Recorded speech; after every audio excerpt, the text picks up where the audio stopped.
Scrub typhus అనేది అదొక bacterial infection అండి. ఇది మనకి ఎప్పటినుంచో ఉంది. ప్రతి సంవత్సరము వర్షాకాలానంతరం ఇది ప్రతి సంవత్సరం వస్తూనే ఉంటుంది. ఈ కేసెస్ మనం చూస్తూనే ఉంటాము.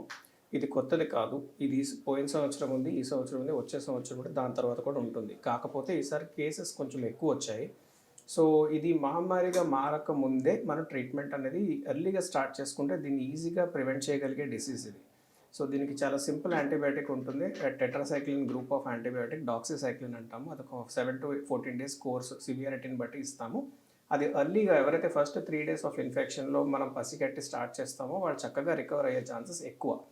ఎవరైతే నెగ్లెక్ట్ చేస్తారో వాళ్ళలో కొంతమంది సీరియస్ అయ్యే అవకాశాలుంటాయి. సీరియస్ అయితే దీనిలో మోర్టాలిటీ రేట్ అంటాము. అంటే 100 మందికి ఒకవేళ సీరియస్ అయితే 30 మంది దాకా ప్రాణాలు కోల్పోయే ప్రమాదం ఉంటుంది. So, early detection is the main criteria అనమాట ఇక్కడ.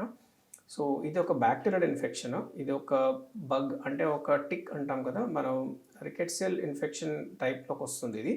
సో, ట్రాంబిక్యులేట్ బగ్ ఎప్పుడైతే కుడుతుందో అప్పుడు మనకి ఈ పర్టిక్యులర్ బ్యాక్టీరియా ఏదైతే ఓరియెంటియా సూసుగముషి అంటామో ఇది మనకి ఎంటర్ అవ్వడం